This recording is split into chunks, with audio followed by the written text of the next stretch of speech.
하나님께서 허락하신 오늘 하루 말씀과 성령으로 충만한 저 여러분 되기를 예수님의 이름으로 축복합니다. 이집트 군대를 괴멸하신 하나님을 향한 이 모세의 찬양이 이어집니다. 이스라엘의 출애굽 여정은 이집트에서 억압받던 이스라엘 민족의 노예 해방의 의미만을 두고 있지 않습니다. 그 안에는 죄악으로 가득한 세상을 향한 공의로우신 하나님의 심판의 뜻이 동시에 담겨 있습니다. 하나님은 연약한 이스라엘 민족을 들어 쓰셔서 하나님의 구원 역사를 보여주실 뿐만 아니라 세상을 다스리시는 하나님의 하나님 되심을 드러내십니다.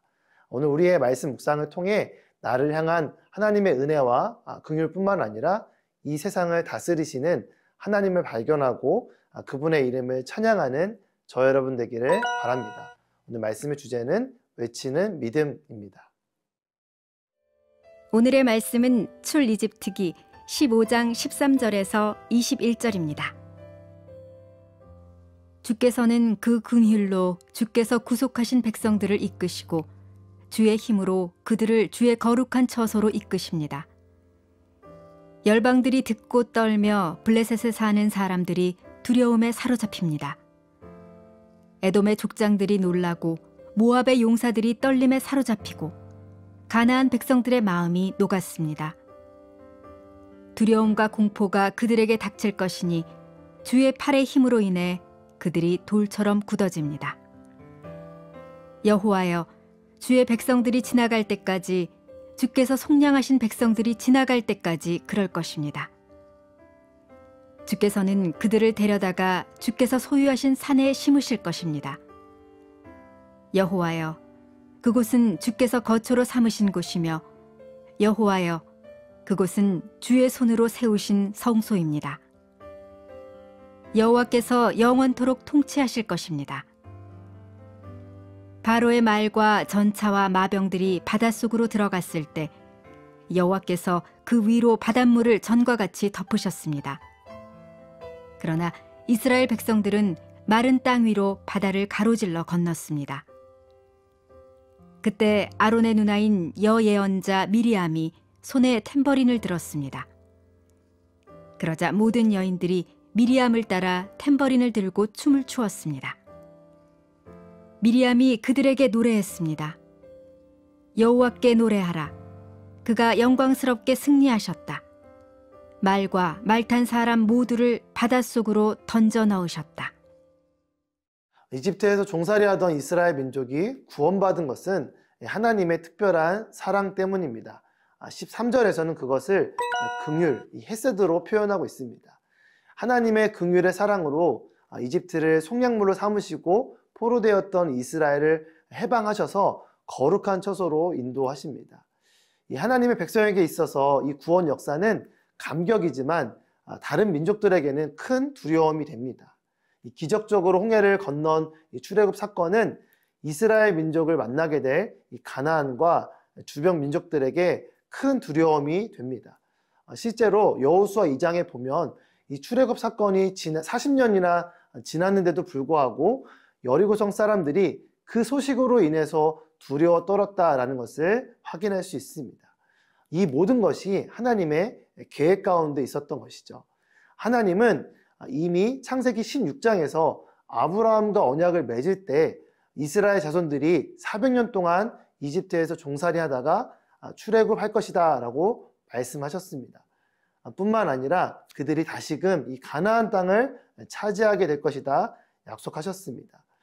하나님은 이 400년간의 시간 간격을 말씀하시면서 가나안 지역을 대표하고 있는 아모리 족속의 죄악이 아직 가득 차지 않았기 때문이다 라고 말씀하십니다. 이스라엘 민족의 역사뿐만 아니라 이 세상의 역사가 하나님의 뜻 가운데 있음을 믿게 되기를 바랍니다. 내가 위로받고 구원받는 수준을 넘어서서 연약한 나를 통해서 이루어 가실 하나님의 뜻과 계획을 보게 될 것입니다. 비록 지금 이스라엘 백성이 이 광야의 출발점에서 있다 할지라도 하나님의 이름을 찬양할 수 있는 이유가 무엇입니까? 17절, 18절 말씀입니다. 주께서는 그들을 데려다가 주께서 소유하신 산에 심으실 것입니다. 여호와여, 그곳은 주께서 거처로 삼으신 곳이며 여호와여, 그곳은 주의 손으로 세우신 성소입니다. 여호와께서 영원토록 통치하실 것입니다.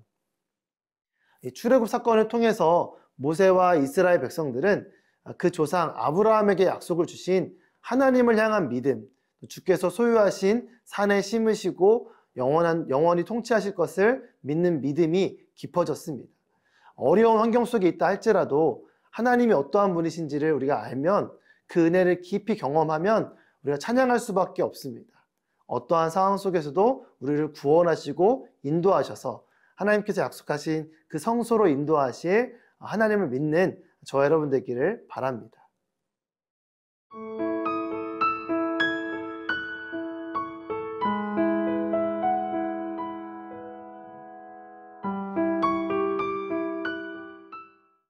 모세에 이어 미리암이 하나님을 찬양합니다. 하나님께서 바로의 전차와 마병들을 바닷물에 잠기게 하시고 이스라엘 백성들을 마른 땅 위로 걷게 하신 일을 기억합니다. 20절, 21절 말씀입니다. 그때 아론의 누나인 여예언자 미리암이 손에 탬버린을 들었습니다. 그러자 모든 여인들이 미리암을 따라 탬버린을 들고 춤을 추었습니다. 미리암이 그들에게 노래했습니다. 여호와께 노래하라. 그가 영광스럽게 승리하셨다. 말과 말 탄 사람 모두를 바닷속으로 던져 넣으셨다. 이 찬양은 적극적인 믿음의 반응입니다. 단순히 하나님의 이름을 부르는 것뿐만 아니라 악기를 들고 춤을 추며 찬양하는 이 미리암의 모습 속에서 우리는 나의 찬양의 모습을 돌아보게 됩니다. 주일 예배 때 여러분은 어떻게 하나님을 찬양했나요? 요즘 제가 예배 시간에 결단하고 실천하는 것이 있습니다. 예배를 섬기는 교역자와 또 설교하는 사람이기 이전에 예배자로서 예배에 참여하려고 하는 것입니다. 주일에 고등부 예배를 드릴 때 예배당의 가장 앞에 서서 찬양을 크게 부를 뿐만 아니라 박수도 치고 또 손도 들고 때로는 하나님의 이름을 선포하고 외치면서 전심으로 하나님을 사랑하고 찬양하는 마음을 표현하려고 합니다. 때로 예배에 집중하지 못하는 마음이 들 때에는 21절 말씀처럼 여호와께 노래하라 라고 내 자신에게 선포하고 명령하기도 합니다. 예배 시간에 찬양하기가 힘든가요? 시편 찬양 중에는 오늘 말씀처럼 하나님의 통치를 주제로 한 시들이 많이 있습니다. 하나님 안에서 이 과거와 현재와 미래를 보는 그 은혜가 여러분 가운데 있기를 축복합니다. 이미 나에게 주신 구원의 은혜를 기억하고 지금 내가 겪고 있는 일을 넘어서서 앞으로 약속의 땅으로 인도하실 하나님을 믿음으로 찬양하는 저와 여러분 되기를 바랍니다. 함께 기도하겠습니다. 하나님 아버지, 우리의 모든 상황 속에서 우리를 인도하시고 하나님의 그 약속을 이루어 가실 주님의 이름을 찬양하는, 믿음으로 선포하는 새나 친구 될 수 있도록 함께하여 주시옵소서. 감사드리며 예수님의 이름으로 기도드립니다. 아멘.